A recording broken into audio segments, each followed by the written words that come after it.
안녕하십니까. 주역 64개 노트 정리. 이번 시간에는 택지체에 관한 두 번째 시간입니다. 전체적으로는 240번째 노트 정리입니다. 오늘 이 시간은 초육의 유부 부종, 6위의 인길 무구 부 내리 욕 약에 대해서 살피겠습니다. 자, 여기 택지체는 계속 그 사람들이 모으는 개입니다. 모으는 개이니까 의외의 일, 변고 또는 그 전쟁 또 다툼이 생길 상이 있으니까 이 부분을 계속 염두에 두면서 각 개별호를 살펴야 될 것 같습니다. 자, 먼저 한자 정리한 것을 같이 보겠습니다. 유부부종, 내란내체, 유부부종, 내란내체, 약호, 일약위소, 물휼, 왕무구. 초육은 믿음이 있으나 끝내지 못하며 이미 어지러워졌다가 이에 모이기도 하니 만약에 울부짖으니 하나같이 웃게 되니 근심하지 말고 나아가면은 허물이 없을 것이다. 상활 내란내체 기지않냐 이에 어지러워졌다가 이미 모이기도 한다는 것은 결국 그 뜻이 어지러운 것이니라 이렇게 이야기합니다. 효 위치를 보면은 기본적으로 초연은 바른 자리는 아니죠. 그 다음에 구사와 응의 자리에 있습니다. 그리고 그 초연은 권의 제일 합계에 있죠. 그래서 기본적으로 이 구사와 믿음의 관계, 응의 관계를 유지하고 끝까지 나아가면 되는데 그렇지 않은 경우에 어떠한 일이 발생하는가가 문제가 된다고 이야기합니다. 즉 장치천 교수님 일반적인 설명을 보면은 성실함이 있지만 끝마침은 없다. 즉 성실하고 정성스럽게 마음을 끝까지 유지해야만 길하다 이렇게 이야기합니다. 이런 상태에서 초육은 이제 시작하는 첫 단계에 있는데 이런 상태에서 성실함과 정성스러운 마음을 끝까지 유지하지 못하는 경우, 즉 중도에서 성실함을 상실하여서 제대로 마치지 못한다면은 이는 제대로 된 모임이 아니니 결국 혼란이 발생한다 이 말이죠. 즉 기본적으로 초육과 구사가 정응하니까 함께 웃는다고 하는데 이 시기에 이렇게 정응하여서 함께 나아간다면 재앙이나 허물이 없어서 물휼이라고 이야기한다고 이야기합니다. 그래서 기본적으로 이렇게 결국 마음은 믿음에서 시작되는 것인데 마음이 어지러우면 혼란하고 마음이 바르면 모든 게 바르게 된다고 이야기합니다. 황태현 교수님은 794페이지 조금 설명하시기를 유부부종, 믿음에 관한 문제인데 내가 영모, 반란의 반심을 어떻게 하는가의 측면에서 설명하십니다. 자, 설명을 보면은 유부부종은 믿고 따르는 사람들이 있으나 본인이 반란의 영모에 욕심이 있는 것 같은데 원래의 동지들과 같이 할 것처럼 함에도 불구하고 위선적인 페인트 모션을 취하니까 끝까지 따라오지 못한다. 부종이라고 이야기하죠. 즉 내란내체 반란하다가 모이다가 하는 것은 결국 그 뜻이 반란적이라는 말이라고 이야기합니다. 초구는 구사와 정응을 하지만 기본적으로 음과 양으로 정을 하죠. 즉 이 구사를 양으로서 지도자로 모시고 있어서 이 운집을 모임을 이끌 만한 믿음이 있다고 이야기합니다. 근데 초육은 음효로서 의지가 조금 약하죠. 그래 중간에 있는 6.2와 6.3이 바로 동류니까 여기에 바로 위에 6.2와 6.3이 동류라서 앞길이 미혹해서 이를 끝까지 수행하기가 어렵다고 이야기를 합니다. 다사는 조금 다르게 설명하시기를 기본적으로 믿음이 있으나 끝까지 그 믿음을 지키지 못하는지라 이에 혼란을 틈타 도적이 떼지어 나타나게 될 것이다. 만약 위험을 외친다면 누군가가 도우러 와서 손을 맞잡고 웃게 될 것이니 걱정할 것이 없으며 가더라도 허물이 없을 것이다. 이렇게 이야기합니다. 그러면 우리가 실천적으로 효를 받았을 때 처음에는 믿음이 있죠. 근데 이게 부종, 끝까지 유지를 못하는 상황이 나타납니다. 그래서 여기에 부가 종으로 변하는 이 상황에 관한 그 상관성을 이제 고민을 할 필요가 있습니다. 그리고 여기에 나오는 내란내체가 어떤 의미를 가지는지 부연적인 설명을 하는 거죠. 종으로 가는 믿음이 끝까지 유지되지 못하는 그 상황을 설명하고 있는 것입니다. 그리고 이 약호와 일약위소에 관한 그 설명도 필요할 것 같습니다. 걱정하지 마라 고 이야기인데 결국에는 계속 이야기하지만 택지체계 모든 효는 무구로 끝납니다. 무구로 끝나니까 이 무구로 끝나는 이 상황적 결론이 어떻게 도출되는지는 개별효에서 개별효의 그 문자 한자를 보면서 조금 더 고민을 해야 될 것 같습니다. 자, 여기까지가 초육에 대한 설명이고 6기를 보겠습니다. 인길, 무구, 부, 내리, 용약. 6기는 구호가 이끌어주면 길하다, 허물이 없다 하니 정성으로 올리듯이 제사를 지내는 것이 이로울 것이다. 상활, 인길무구 중미변야. 인길무구는 중도의 덕이 변하지 않았음을 이야기한다. 이렇게 이야기합니다. 자, 기본적으로 이제 택지체계의 6이는 중을 얻었죠. 근데 음으로서 유약하죠. 그 다음에 중으로서 중정이죠. 제자리를 얻고 그 다음에 음은 있습니다. 그 다음에 유약한 중이죠. 그리고 여기서 인체 그 일반적인 설명을 보면은 인길은 다른 사람으로부터 끌어당김을 받아 모이면 길하다 이렇게 이야기합니다. 여기도 계속 이야기지만 계속 택지체계 모든 효는 무구로 끝난다고 이야기했습니다. 그래서 황태현 교수님은 인길에 대한 설명을 이는 인체다 이야기합니다. 그래서 사람들을 끌어다 모으는 것이 억지로 끌어 모은다고 이야기합니다. 그러면 자기 마음이 스스로 동화해서 모이면 관계인데 억지로 끌어 모으니까 사람들의 끌려오는 사람들의 마음이 잘 안 바뀌고 그게 인지상정이죠. 그래서 이렇게 끌려다 오는 사람들이 원위치로 계속 돌아가기 쉽다고 이야기합니다. 근데 이제 이런 6기가 합당한 자리라도 음혈인지라 운동성, 그 실천력이 약하죠, 상대적으로. 그래서 이 사람들 다시 모으기 위해서 간소한 제사를 이용한다고 이야기합니다. 즉 억지로 끌려오는 사람들의 마음이 잘 안 바뀌니까 이 사람들을 변화시키기라는 의도로서 간소한 제사를 지낸다고 황태현 교수님은 설명하십니다. 다산의 설명은 위태롭게 양을 올라타고 있는 음을 끌어당겨 내리니 길하다, 허물이 없을 것이다, 정성스러운 믿음이 있다면 이에 심령도 감동하여 내리니 간소한 제사를 지내는 것이 이롭다 이렇게 이야기합니다. 그러면은 우리가 실천적으로 효를 받았을 때 끌어내린다고 이야기합니다. 이 끌어내리는데 누구를 끌어내리는지 주체, 그다음 객체, 무엇을 끌어내리는지 주체와 객체에 대한 고민이 필요하죠. 그리고 방향성, 어디로 끌어내리든가의 의미를 살펴야 될 것 같습니다. 그 다음에 여기에 내리 용약에 관한 물상도 보면은 간소한 약제사를 지내는 것이 이롭다고 이야기하는데 이 여태 간소하게 지내는 이 제사의 상징성이 무엇인지 이제 고민을 해야 되죠. 자, 여기가 이제 그 6기에 관한 일반적인 설명이고 다산의 설명을 같이 보겠습니다. 초육, 유부부종, 내란내체, 약호, 일약위소, 물출, 왕무구, 상활, 내란내체, 기지, 란야. 믿음이 있으나 끝까지 그 믿음을 지키지 못하는지라 이에 혼란을 틈타 도적이 떼지어 나타나게 될 것이다. 만약 위험을 외친다면 누군가가 도우러 와서 그 사람과 함께 손을 하나로 맞잡고 웃게 될 것이다. 물술, 걱정할 것이 없으며 가더라도 허물이 없을 것이다. 상활, 이미 혼란을 틈타 이에 도적이 떼지어 나타나게 되는 것은 그 백성들의 뜻이 어지럽기 때문이다. 이렇게 이야기합니다. 그러면 처음에 믿음을 있으나 그 믿음을 끝까지 유지하지 못하는 유부부정의 물상을 보면은 이 믿음을 끝까지 이제 유지를 못하는 거죠. 그래서 이 개를 설명을 보면은 여기에 택지체 본계죠. 택지체 본계가 이렇게 초효가 이렇게 효변을 하게 되면은 이제 그 택내수죠. 택내수입니다.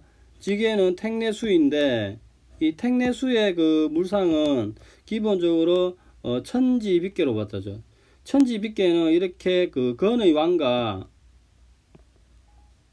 곤의 신하가 이렇게 있죠. 그 다음에 그 건의 왕과 곤의 신하는 다 그 처음에는 천지빗계 시절에는 음과 양으로 다 호응하죠. 자, 보면은 여기에 그 다음에 양, 그 다음에 여기 그 다음에 양, 양, 이렇게 음양으로 다 호응을 한다, 이렇게 이야기합니다. 그래서 음양으로 호응을 하고 건으로, 위에 건은 음하고 고는 아래 유순하다, 믿음이 있다, 이렇게 이야기하죠. 처음에 믿음이 있다, 이렇게 이야기하죠. 이 상황에서 추이를 하게 되면은 이제 기본적으로 어떻게 되냐면은 학계의 제일 위인 곤이죠. 학계의 제일 위는 학계의 제일 위에 있는 음과 그 다음 상계의 제일 위에 있는 이게 음과 응으로서 호응을 하지 않는다, 이렇게 얘기죠. 그래서 3과 6이 호응을 하지 않으니까 부종, 끝에서는 마지막 핵들이 서로 응을 하지 않는다. 그래서 이 물상을 가지면 이야기하면은 믿음이 있으나 그 믿음을 끝까지 지니지 못한다, 이렇게 이야기합니다. 그 다음에 내란 내체의 물상을 보면은 이렇게 그 택지체 본계가 있으면 택지체 본계가 초효가 이렇게 효변하게 되면은 택내수가 되죠. 이 택내수는 이렇게 천지빗계로부터 이렇게 왔습니다. 천지빗계는 이렇게 건과 고온이 이렇게 음과 양으로 서로 섞이지 않으면서 혼란스럽지 않았죠. 딱딱 이렇게 이제 12여 개 본계니까 이제 깔끔하게 딱 되어 있는 상태 추이를 하게 되면은 대감에 이렇게 도적이 나타난다고 이야기합니다. 이렇게 대감에 도적이 나타나는 이유는 아까 이야기했듯이 믿음이 있으나 그 믿음을 끝까지 지키지 못한 결과라고 이야기합니다. 즉 백성들이 고은의 백성들이 도적이 되었죠. 즉 설명을 보면은 천지빗계 시절에는 음과 양이 혼란스럽지 않은 상태에서 추이를 하게 되면은 이 상황이 믿음이 있으나 그 믿음을 끝까지 유지하지 못하게 해서 혼란이 발생하게 되어서 백성들이 감의 도적이 된다고 이야기합니다. 즉 혼란을 틈타서 도둑의 무리가 나타난다. 내란 내치의 물상이 나온다고 이야기합니다. 이에 대한 정치적 상징성을 보면은 임금이 끝까지 믿음으로 해야 되는데 치자의 덕이 끝까지 유지가 되지 않으니까 결국 백성들이 도적이 되어버린다, 이렇게 이야기합니다. 그 다음 이제 일약 위서 물휴 왕무구의 물상을 보면은 자, 여기를 확대해서 보면은 여기가 그 택지체죠. 이 택지체 본계가 있으면은 택지체 본계가 이렇게 초여가 효변하게 되면은 택내수가 되죠. 택내수는 이렇게 천지빗계로부터 왔죠. 택내수는 이렇게 천지빗계로 왔다고 이야기합니다. 그리고 호는 위급한 상황을 알린다고 이야기합니다. 왜 이렇게 위급한 상황을 알리냐면은 우리가 천지빗계 시절에 그래서 이렇게 추이를 하게 되면은 이제 감의 도적이 이렇게 나타나는 거죠. 감의 도적이 이렇게 나타나는 거죠. 감의 도적이 나타나니까 우리가 태로서 이렇게 부르짖는 거죠. 도둑이 왔다고. 이렇게 부르짖으니까 우리가 이제 이 도적을 처단하는 사람이 나타나는데 그 진의 장수가 나타나야 되죠. 근데 이 진의 장수가 없죠. 근데 이제 그 택지체의 본계의 상에서 보면은 이 본계는 이렇게 내산소가에서 왔죠. 내산소가에서는 이렇게 상계가 진 장수가 있습니다. 장수가 있는데 추이를 하게 되니까 이제 진의 장수가 사라진 상태죠. 그래서 진의 장수가 사라진 상태에서 이 반대 부분, 이 부분에 지금 감의 도적이 지금 나타난 상황이죠. 감의 도적이 나서 태의 부르짐이 있는데 이전에 있던 이 진의 장수가 여기 있던 진의 장수가 추이를 하게 되면은 없어진 상태에서 나중에 보면은 이제 감의 도적이 나타서 진으로 부르짖으니까 결국에는 이 학계에 이렇게 진의 장수가 다시 나타나는 거죠.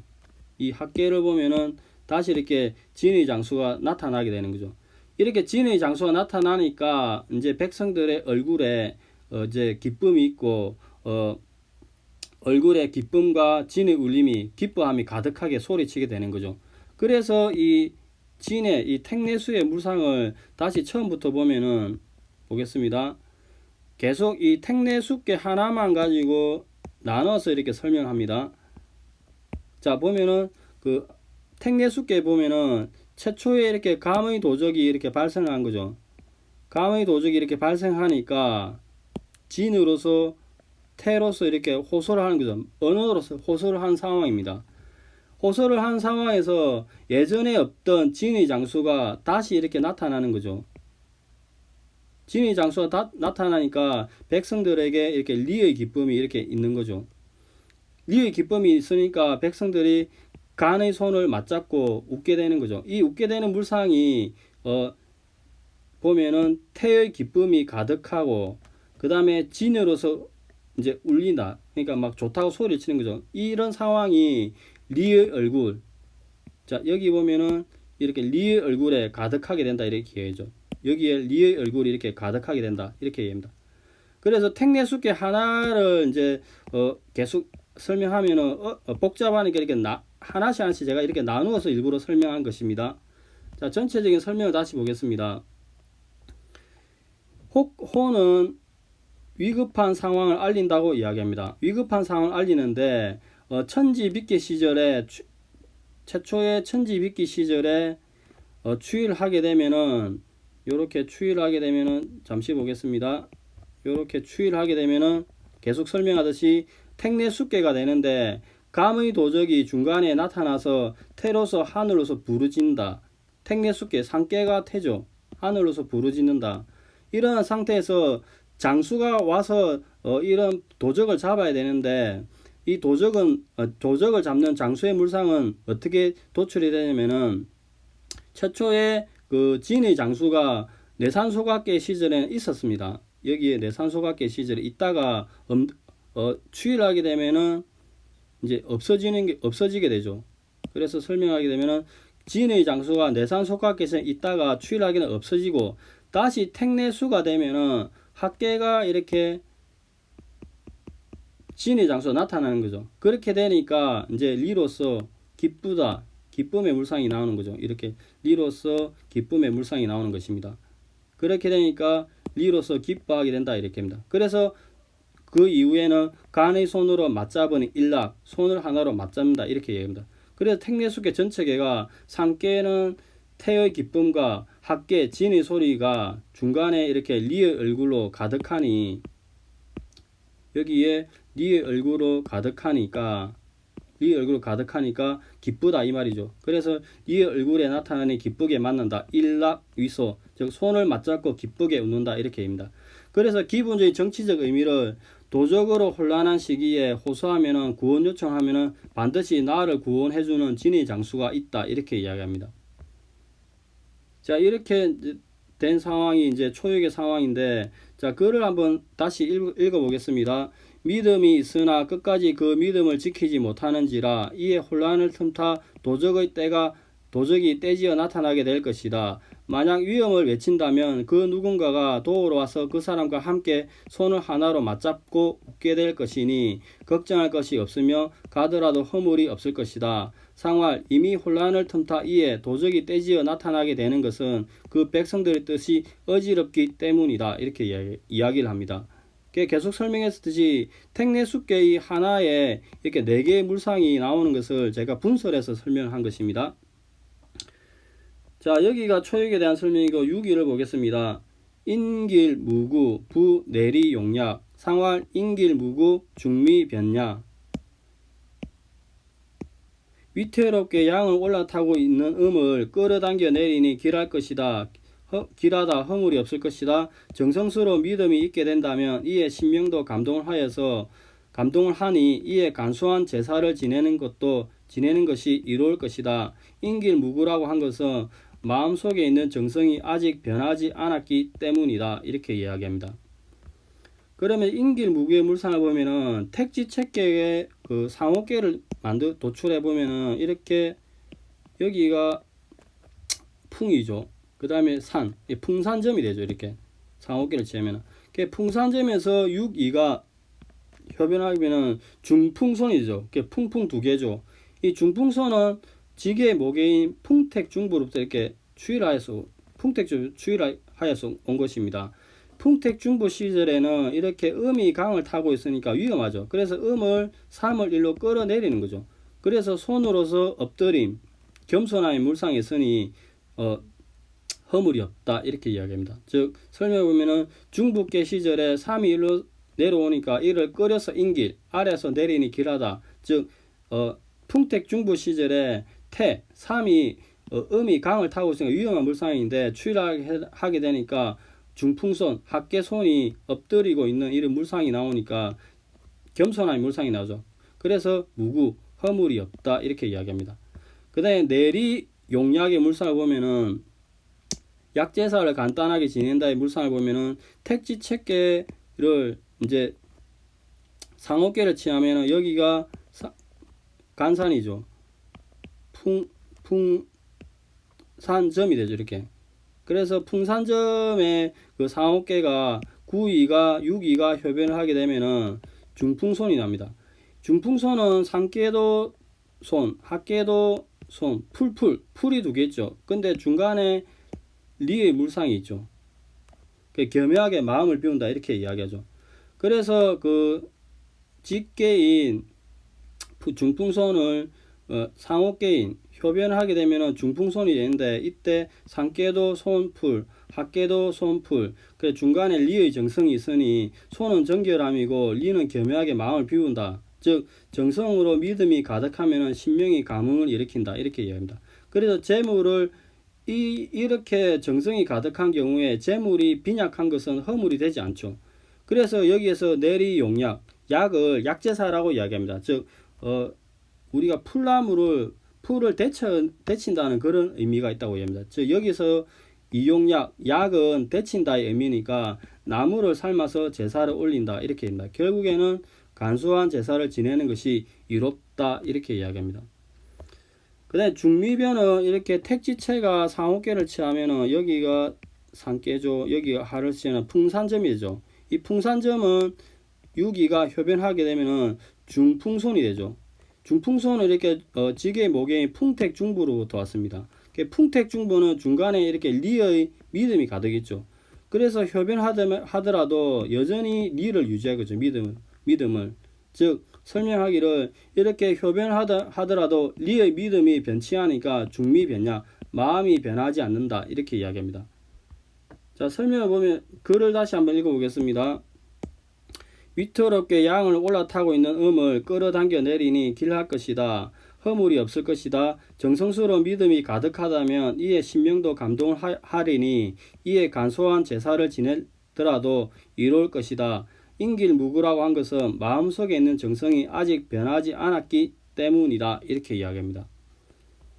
자, 오늘은 그 택지체의 그 초육과 그 다음 유기에 대해서 살폈습니다. 초육에서는 처음에는 믿음이 있는데 그 믿음을 끝까지 유지하지 못하는 이런 그 의미가 무엇인지, 그 다음에 내란 뇌체의 상징성은 무엇인지, 그 다음에 그 일악 위소가 어떠한 의미를 가지는 건지, 결국에는 문제가 되고 6.2에서는 끌어당기는데 이 끌어당기는 그 목적과 방향성에 대한 검토가 필요하고 여기서 이야기하는 약제사, 간단한 약제사가 어떤 의미를 가지는지 실제로 효를 받았을 때 검토해야 될 지점인 것 같습니다. 그리고 계속 이야기하지만 초육과 육이 택지체의 모든 교는 무구로 끝납니다. 이 무구로 끝나는 것은 이 결론에 도출하기 위해서는 어떻게 행동해야 될지도 같이 고민해야 될 것 같습니다. 자, 오늘은 여기까지 하겠습니다. 감사합니다.